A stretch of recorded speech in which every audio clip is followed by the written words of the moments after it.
SASDOவின் பிரதான செய்திகள். தலைப்புச் செய்திகள். கிளிநொச்சியிலிருந்து வந்த கும்பலால் யாழில் நடத்தப்பட்ட வாழ்வீச்சு.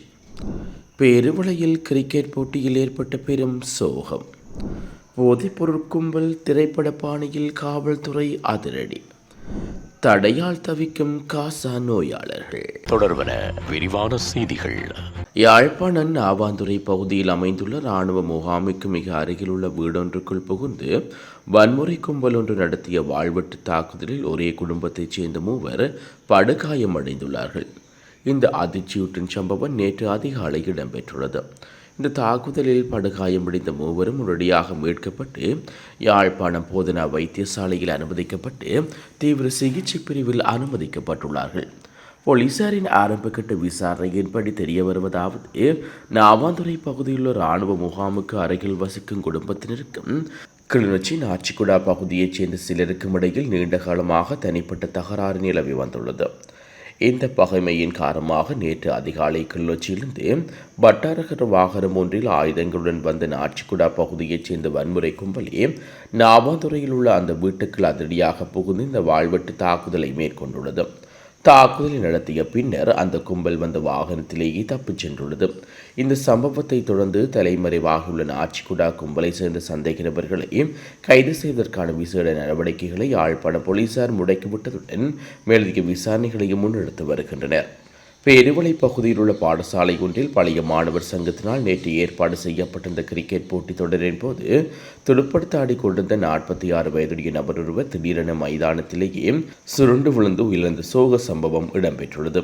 நேரடி சாட்சியங்கள் மற்றும் சம்பவத்தின் போது நேரடியாக ஒளிபரப்பப்பட்டுக் கொண்டிருந்த வீடியோ காட்சிகள் சமூக ஊடகங்களில் வெளியிடப்பட்டுள்ளன. குறித்த வீரர் 3 பந்துகளில் 6 ஓட்டங்கள் எடுத்து ஆட்டமிழக்காமல் களத்தில் இருந்தபோது திடீரென ஆடுகளத்தில் மயங்கி விழுந்துள்ளார். அவர் உடனடியாக மருத்துவ சிகிச்சைகளுக்காக அழைத்துச் செல்லப்பட்ட போதிலும் அவர் ஏற்கனவே உயர்ந்து விட்டதாக மருத்துவர்கள் தெரிவித்தார்கள். அதிகாரப்பூர்வ மரண பரிசோதனை முடிவுகள் இன்னும் வெளிவராத நிலையில் அவருக்கு திடீர் மாரடைப்பு காரணமாகவே இந்த மரணம் நிகழ்ந்திருக்கலாம் என்று சந்தேகிக்கப்படுகிறது.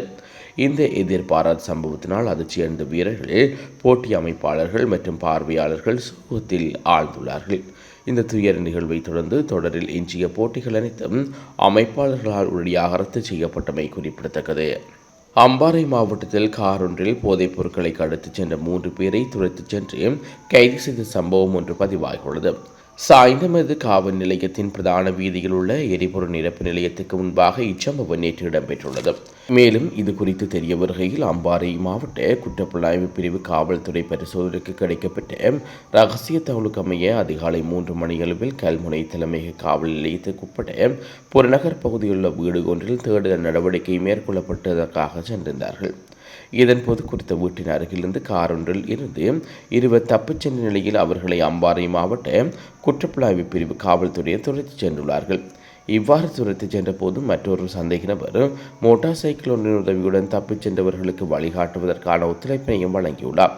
அதனை அவதானித்த குற்றப்புலனாய்வு பிரிவினர் சந்தேக நபர்களை கைது செய்ததுடன் தப்பிச் சென்ற காரை சாய்ந்தமது காவல் நிலையத்தின் பிரதான வீதியில் உள்ள எரிபொருள் நிரப்பு நிலையத்திற்கு முன்பாக திரைப்பட பாணியில் தடுத்து நிறுத்தி காரிலிருந்து 2 கைது செய்துள்ளார்கள். கைது செய்யப்பட்டவர்கள் 32, 33 மற்றும் 34 வயது மதிக்கத்தக்கவர்கள் எனவும் சந்தேக நபரிடமிருந்து 15 கிராம் 370 மில்லிகிராம் ஹெரோயின் போதைப்பொருள், சொகுசு கார், மோட்டார் சைக்கிள், 2 தொலைபேசிகள், ஒரு தொகை பணம், வங்கி அட்டைகள் என்பனவும் மீட்கப்பட்டுள்ளன. இந்நிலையில் கைது செய்யப்பட்ட சந்தேக நபர்கள் சட்ட நடவடிக்கைக்காக சாய்ந்தமது காவல் நிலையத்தில் சான்று பொருட்களுடன் ஒப்படைக்கப்பட்டுள்ளதாக தெரிவிக்கப்படுகிறது. இந்த கைது நடவடிக்கைகளுக்கு அந்த ஊர் மக்கள் இரவு முழுவதும் பட்டாசு கொளுத்தி தமது ஆதரவினை தெரிவித்தமை குறிப்பிடத்தக்கது. உலகச் செய்திகள். காசா நகரில் உள்ள அல் ஷிஃபா மருத்துவ வளாகத்துக்கு முன்பாக ஏராளமான பாலஸ்தீன நோயாளர்கள் ஒன்றிணைந்து தங்களுக்கு வெளிநாடுகளுக்கு சென்று சிகிச்சை பெற அனுமதி கோரி உண்ணாவிரத போராட்டத்தில் ஈடுபட்டுள்ளார்கள். இந்த ஆர்ப்பாட்டத்தின் போது ஒரு பெண் எனது மகளின் நலனுக்காக நான் சிகிச்சை பெற செல்ல அனுமதிக்க வேண்டும். நான் பொழுதுபோக்கிற்காக வெளியே செல்லவில்லை. என் கழுத்தில் புதிய கட்டிகள் தோன்றிக்கொண்டதால் நான் பயந்து போயுள்ளேன். எனக்கு அவசரமாக சிகிச்சை தேவை என்று கண்ணீருடன் கோரிக்கை விடுவித்துள்ளார்.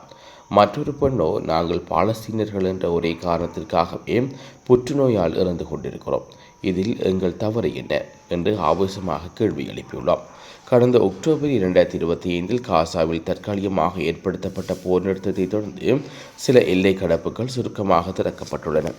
ஆனால் ஈரான் மீதான அமெரிக்கா இஸ்ரேல் போர் தொடங்கியதை தொடர்ந்து கடந்த பிப்ரவரி 28 அன்று இஸ்ரேல் காசாவின் எல்லை கடப்புகளை முற்றிலும் மூடியுள்ளது.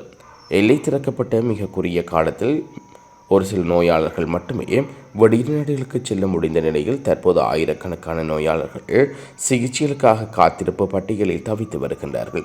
அக்டோபர் 2023 தொடக்கம் பாலஸ்தீனுக்கு எதிராக இஸ்ரேல் நடத்தி வரும் இனப்படுகொலை போரின் காரணமாக எகிப்துடன் இணையும் காசாவின் முக்கிய நுழைவாயிலான ரஃபா எல்லை கடப்பும் நீண்ட காலமாக மூடப்பட்டுள்ளமை குறிப்பிடத்தக்கது. மீண்டும் தலைப்புச் செய்திகள். கிளிநொச்சியிலிருந்து வந்த கும்பலால் யாழில் நடத்தப்பட்ட வாழ்வீச்சு.